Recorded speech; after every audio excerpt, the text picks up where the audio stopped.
3.5 years ago, I made a video about the least used, most underappreciated attack in Monster Hunter. That video I made went on to be one of my most popular of all time. The video I'm referring to was my very first Dragon Piercer video. In it, I detailed all the ways you could take advantage of the single most powerful attack for the bow and how you could incorporate this attack into your playstyle. Now, with the release of Monster Hunter Wilds, it seems that Capcom was paying attention, because the changes they made to the bow and how Dragon Piercer works make it much easier to use, much more powerful, and make it an integral part of a fundamental new mechanic that Wilds introduces to the series. And in this video, I'm going to tell you everything you need to know about this awesome shot so you too can dominate anything and everything across the full range of monsters, whether you're multiplayer or single player. Now to get started, we have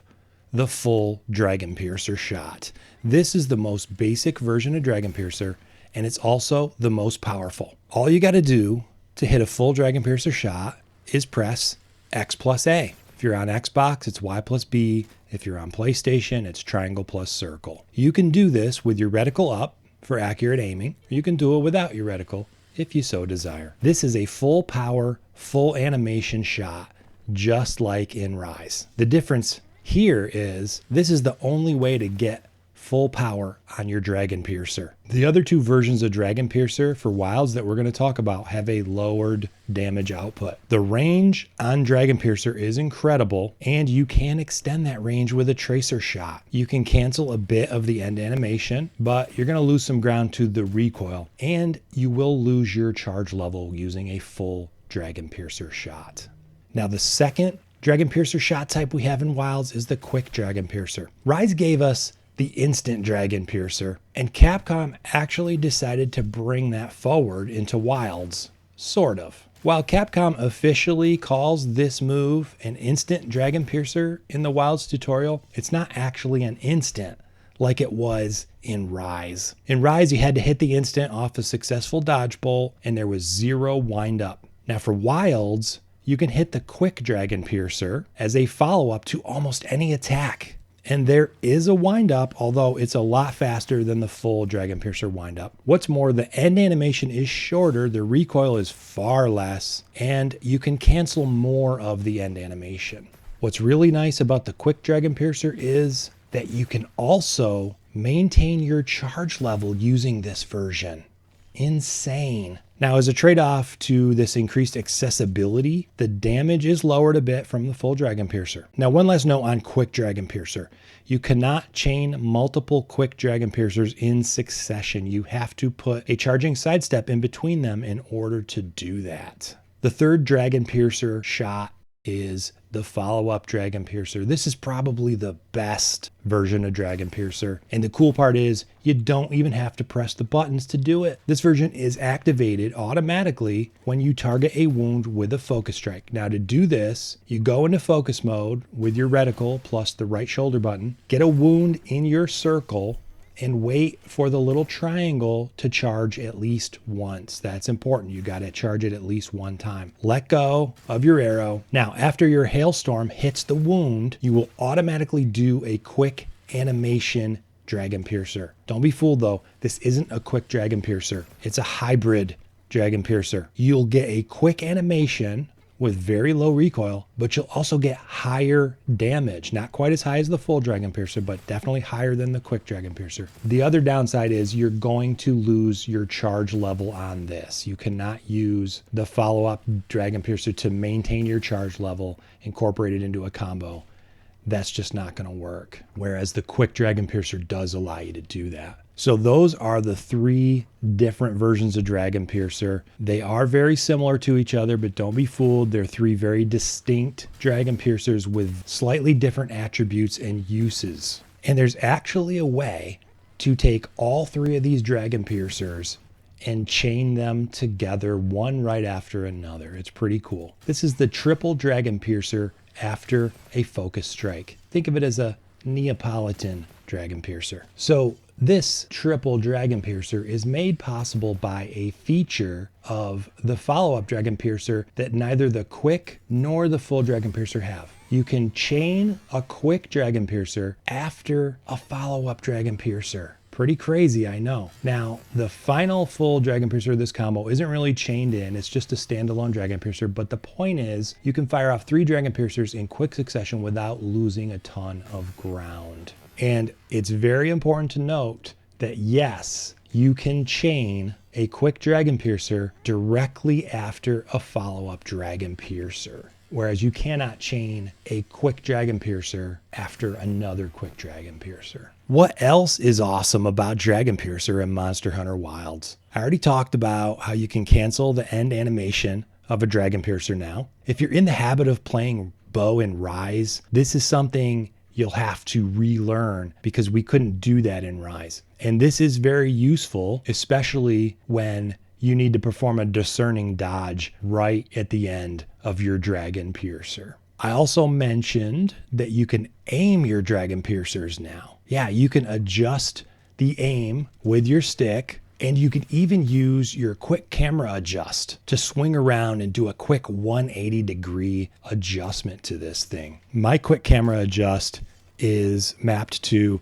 tapping the left shoulder button, and I think that's the default setting for bow. So just a quick tap of left shoulder will automatically lock your aim into the center of the monster. So if he's jumping over your head after you've already started your Dragon Piercer animation, tap the camera readjustment, do your micro adjustment right after, and you're good to go. Another awesome thing about Dragon Piercer in Wilds is the tracer arrows. The tracer arrow is going to be key to optimizing your Dragon Piercer shots. The tracer will not only guide your arrows, but it also extends the critical range of all your shots.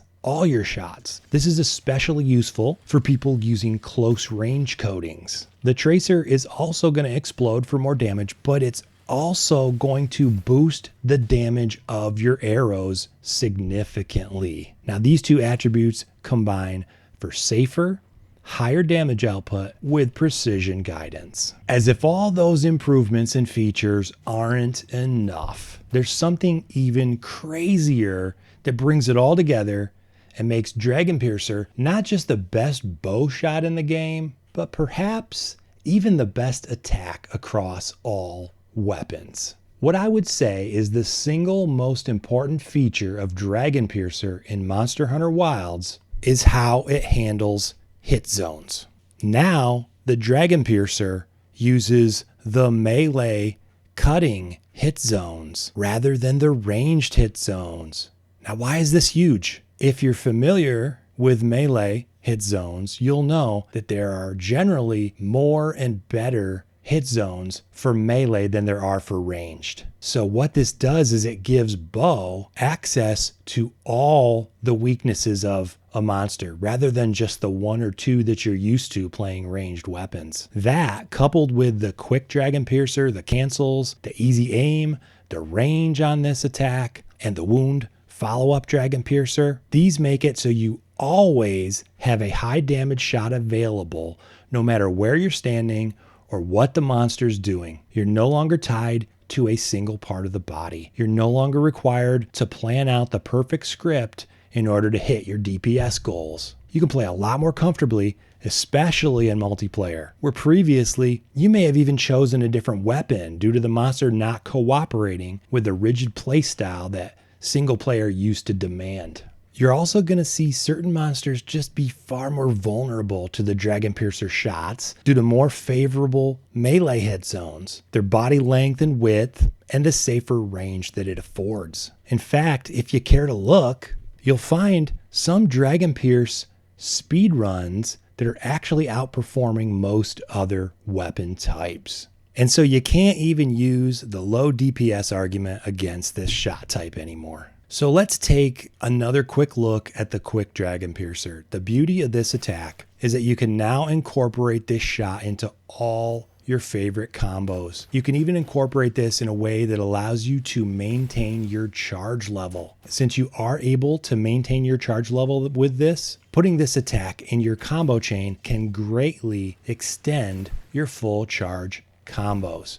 Now, the reality of the new coding system in Wilds is that you'll have to stop after 10 shots to refresh your coatings anyway. Now, if you're using the Seregios bow, you get the special coatings after a discerning dodge. So you can get up to 13 total coatings, and you can keep refreshing those special coatings with a new discerning dodge, thereby extending the time in between having to refresh your coatings. But even chaining this into your shorter 10-shot combos can be very effective. Now, in my Rise Dragon Piercer video, I had a list of 8 times when to use Dragon Piercer in Rise, when it can be very beneficial to you. Let's take a look and see if this list still holds up for Wilds, and see if there's any other ways we can squeeze out some usefulness out of this awesome shot. Number 1 reason for Rise was tail cuts. That still applies in Wilds. You can cut tails ridiculously easily in Wilds with the Dragon Piercer. Whereas in Rise, it was a lot trickier to get off a good Dragon Piercer with good aim, so it took a bit longer to cut tails. Now your aim is fully adjustable. You've got access to a quick Dragon Piercer at any time, so you're actually able to knock those tails off so much faster in Wilds than ever before. This is the second time I suggested you using Dragon Piercer in Rise was at the end of a combo. This still holds true. If you're running out of stamina, you want to end your combo, and you want to have a big hit, you can do your 1,000 Dragons, or you can do a quick Dragon Piercer and get another huge hit at the end of your stamina bar. So that still holds too. Downed or disabled monsters. This is also a great time to do it, especially if you don't have quick access to the ranged hit zone of choice. Let's say the monster's down and you're stuck behind him and you only have access to a melee spot. All right, start spamming quick Dragon Piercers instead of trying to run around all the way to the front of the monster to get to your desired ranged hit zone. All right, so the monster falls far away from you. Another great time. The Dragon Piercer still has excellent range. Coupled with the tracer arrows, there's no reason for you to be wasting time running up to the head or the tail or whatever it is that you are so used to attacking. Use a longer range shot and you can still get some amazing damage. And number 5, the monster's out of range. That's kind of a similar situation here. So these two kind of go to hand in hand, right? Monster's too far away for your regular power shot spam. The monster is just in the wrong spot for whatever reason. 6th item, monster is not hostile. So using it as an opener on a monster that may not recognize you or doesn't care about you. You have all the time in the world to get off a huge damage shot to bust them up a little bit. And that's kind of similar to the wake up call. Again, huge attack on a down monster, find the best melee weak spot and wake them up hard. And then again, number 8, whenever you want, which is clearly applicable here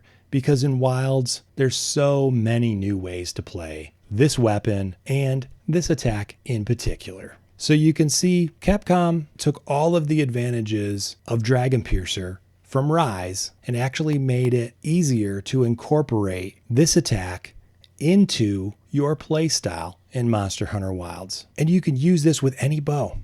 You can use it with status, raw, element. You could optimize your entire build for a Dragon Piercer heavy playstyle. But at the very least, slot in a True Shot 2 decoration. What this will do is it will boost the damage of your Dragon Piercer, but it'll also boost the damage of your 1,000 Dragons. And it's probably the single best thing you can do for any bow build because of the importance of those 2 attacks. The bottom line on Dragon Piercer is this is not your last gen Dragon Piercer. This is a fully fledged, fully developed, fully integrated attack that can no longer be considered a fun little afterthought. Dragon Piercer is amazing and it's here to stay. Like the video, subscribe to the channel, leave a comment down below. Tell me your favorite time to use Dragon Piercer, the best monster you think it works against, and also your favorite bow to use it with. More videos on the way. See you in the next one.